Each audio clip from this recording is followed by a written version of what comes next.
America dream ఒక్క తప్పుతో night Meyer గా మారొచ్చు. ఇదే ఇప్పుడు వలసదారులకు ఇచ్చిన గట్టి హెచ్చరిక. కొత్త సంవత్సరంతో అమెరికా ఇమిగ్రేషన్ పాలసీ మరింత కఠినంగా మారుతుంది.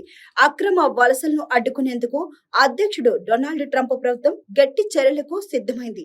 ఈ నేపథ్యంలో అమెరికాలో నివసిస్తున్న వలసదారులు అక్కడి చట్టాలను ఉల్లంఘిస్తే కఠిన శిక్షలు తప్పవని ఇండియాలోని అమెరికా ఎంబసీ స్పష్టంగా హెచ్చరించింది. ఎక్స్ వేదికగా చేసిన ప్రకటనలో చట్టాలను అతిక్రమించిన వలసదారులపై తీవ్ర క్రిమినల్ చర్యలు తీసుకుంటామని, భారీ జరిమానాలు విధిస్తామని యుఎస్ ఎంబసీ వెల్లడించింది.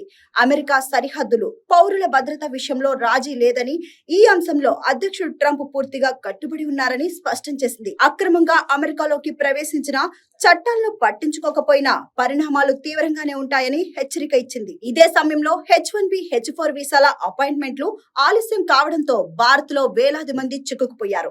మరోవైపు ఇమిగ్రేషన్ బోర్డర్ కు సంబంధించిన ఫీజులను కూడా అమెరికా ప్రభుత్వం పెంచింది. వన్ బిగ్ బ్యూటిఫుల్ బిల్ లో భాగంగా వార్షిక సవరణ పేరుతో ఈ నిర్ణయం తీసుకున్నట్లు వెల్లడించింది.